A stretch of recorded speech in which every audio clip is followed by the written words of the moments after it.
Okay, so stop me if you've heard this one. A rabbi, a pastor, and an imam walk into a bar.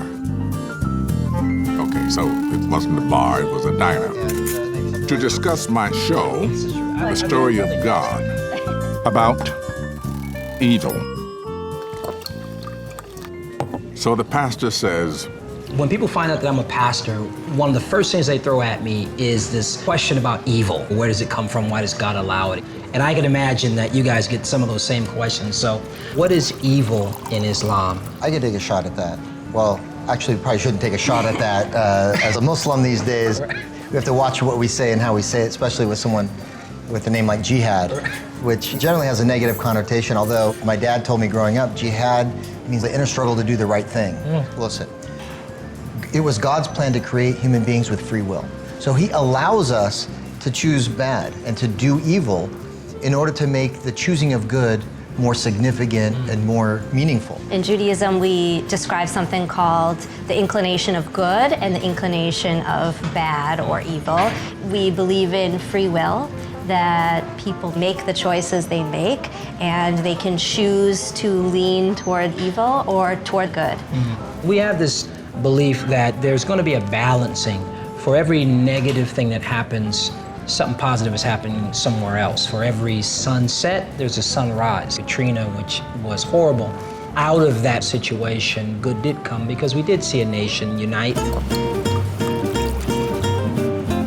I think that there is a mystery about the world and about God that we can't comprehend. Look around our country with gun violence. Those things are random and terrible. I don't believe those things are part of God's plan. I think those are choices that individual humans make. Some people are biologically predisposed toward evil, to that negative side of themselves. The worst thing that can happen to that person is for him to get a Bible or a Quran that he can misinterpret to justify the evil. So what I'm hearing is that it's not the religion that is pushing people to do evil. It's that people who are themselves corrupted or motivated by evil intentions, invoking religion to justify what they're doing. We have them in Islam, you know, terrorists who, in the name of religion, whether it's ISIS or Al-Qaeda, justify an act of killing because they're either reading the scripture literally or they are, you know, attempting to look at the greater good and say, well, this act of evil is going to bring about some kind of greater good in a way that is so egregious to most Muslims. And I think that religion, when done right, helps us become better people as individuals and collectively as a community.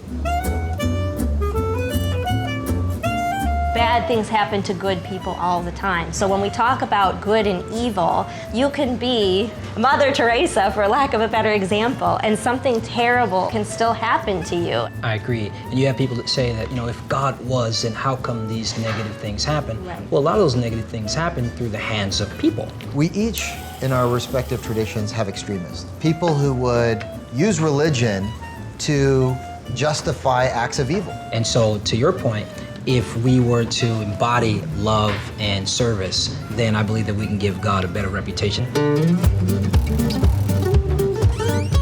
Is there any act that is so evil that God would not forgive it? God or people? Because I think that's an important distinction. The Jewish tradition teaches that first we have to seek forgiveness from the person, and then we have to seek forgiveness from God. You know, it's tough. I mean, as a human, you think of some things that take place and you're like, yo, I don't know if this can be forgiven. I just preface that by saying, as a human, I think God is not like us. Right. Yeah. Rabbi Torah? And I agree with that. Sorry. You are forgiven. Yes, thank you. You just got